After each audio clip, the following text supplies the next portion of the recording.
Ooh, loves me the Olympics. Reminds me of being a kid. Used to dream of being on the podium, winning gold. What sport? Diving. What happened? Fear of heights and water. Not big on crowds, to be honest.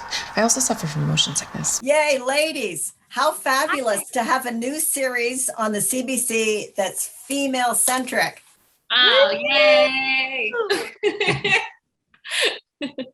It's great. It's just great. Now, Shannon's escaped the car dealership, run off to Hamilton to run an animal shelter.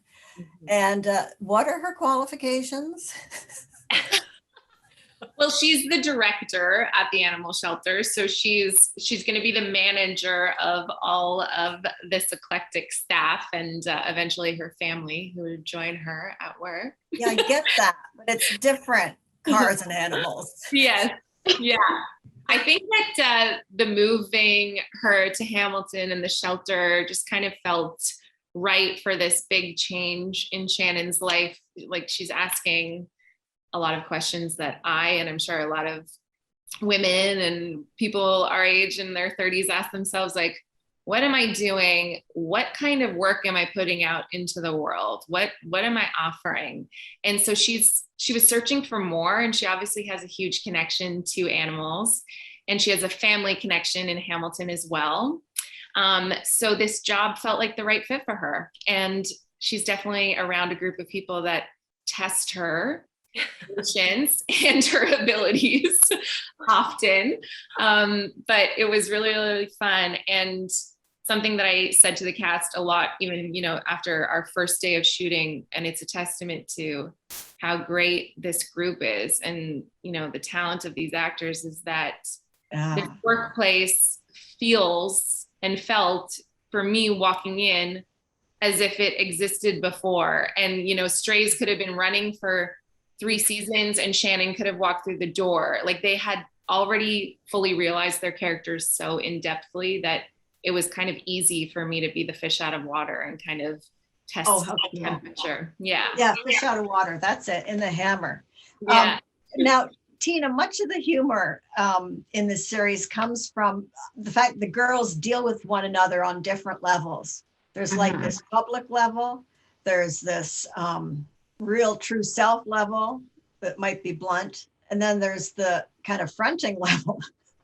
And I just find it hilarious that they slip from one into another, one, state into another state. I find that to be so funny because we're watching, we know what's happening as an audience, but the other girls might not know.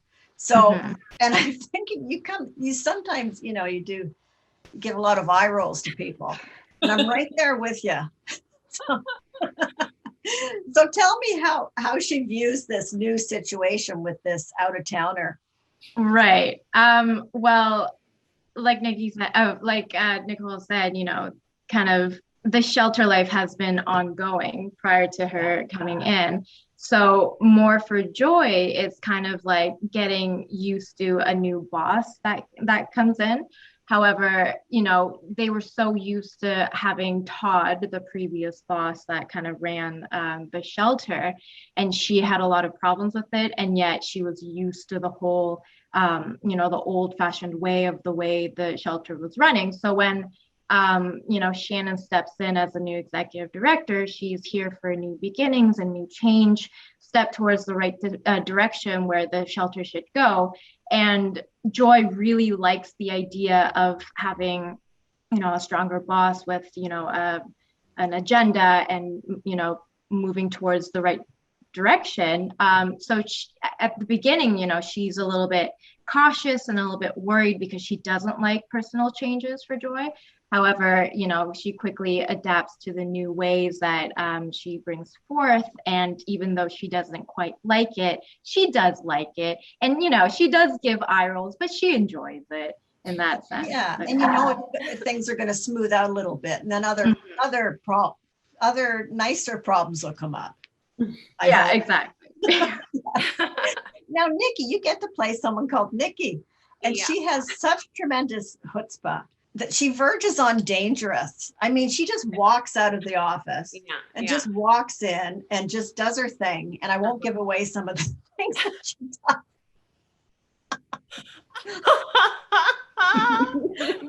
Okay, good. I like this. She's ballsy. Yeah. Let's just, yeah. So do you relate to that? I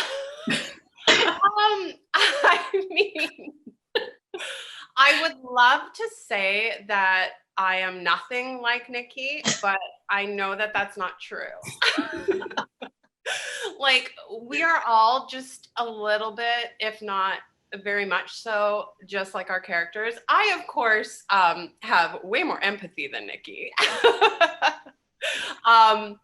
So no, I don't live my life the way she does, but she fits into my style of comedy very perfectly. That she just like, she manipulates, she does anything to get what she wants, and she doesn't think that anything is wrong with it, you know. And I think that's the perfect setup for comedy and conflict. and we all know that person that we work with at a Joe job that we've had, you know, where they somehow get away with doing absolutely nothing, and we hate them. We hate them. We're like, why aren't you fired? But they just don't get fired ever. I don't know. She just has that way about her. I mean, it helps that, you know. Well, she's very charming. Thank you. Yeah, she can, yeah, you know, charm the whatever it is off. Very charming. Yeah, so she does have that redeemable quality to her, I hope. But she's wild. Well, She's wild. You know, you just described like Donald Trump, and I not say that. and it's nice to see it. I mean, it's not nice. I mean, it's interesting to see it in a woman. Right. Okay. It's empowered woman, let's say. Yes. She has nothing but confidence. She walks around this world with a straight man's confidence. I will give her that. You know? Yeah, absolutely. So absolutely. Good for her. Yeah, good for her. That's right. Now, Nicole, I understand that you have a rescue pet yourself. Yeah. When did that happen?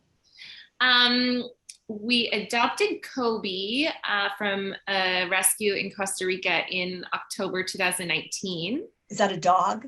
Yeah, he's a dog.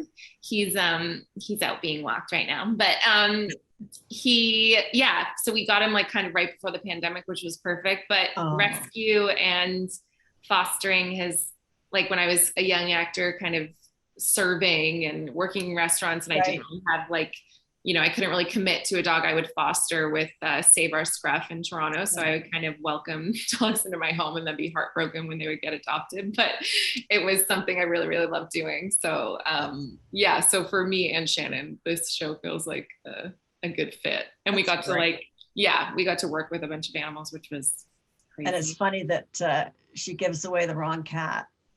Or at least the wrong cat is given away, not by you, and you suffer for it. Yeah. Great. And Tina, do you have a pet, a rescue pet as well? She's not a rescue, but she, I got her as a puppy. But yes, I do have a dog, a little corgi. Her name is Maple. So cute. She's very sassy. Yeah. She's got a strong personality. That's her charm. She needs to be in season 2, Tina. Like, we need her.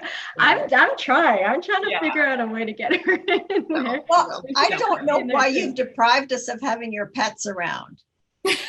Well, I don't know if Tina did, but the art department was like, we can have pictures of personal dogs like in the background, kind of like built into the set.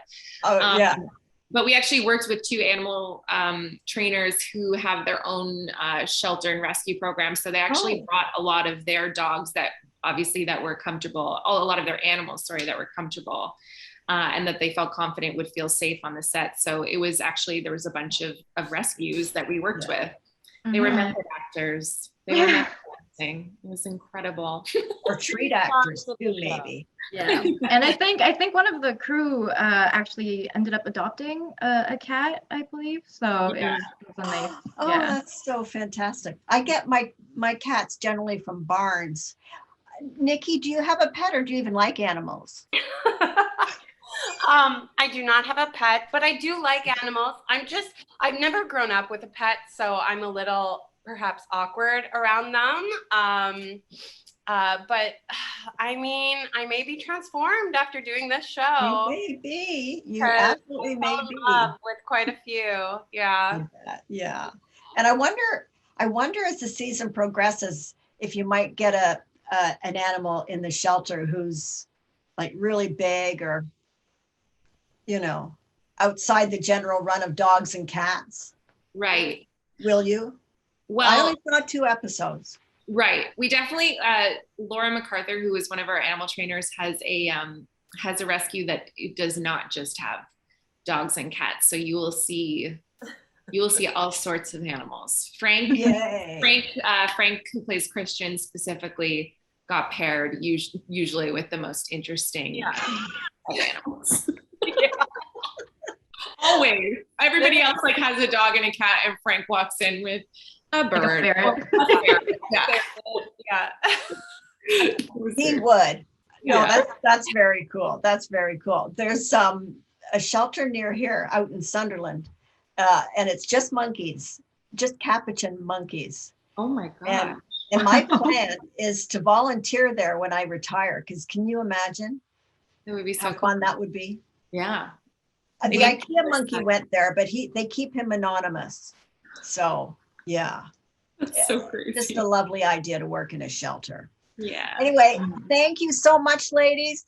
Thank you. Best of luck. They're on. Ooh, Olympics, love it.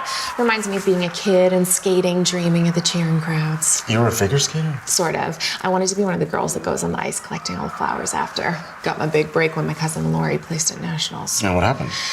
I rushed out onto the ice, but I forgot to take my skate guards off, cracked my head, lost a tooth, and tripped a silver medalist from Winnipeg. Oh, Ross. What doesn't kill you? Or a silver medalist from Winnipeg. Makes you stronger. Strays, this fall on CBC and CBC Gem. Ooh, loves me the Olympics. Reminds me of being a kid. Used to dream of being on the podium winning gold. What sport? Diving. What happened? Fear of heights and water. Not big on crowds, to be honest. I also suffer from motion sickness. Strays, new series this fall on CBC and CBC Gem.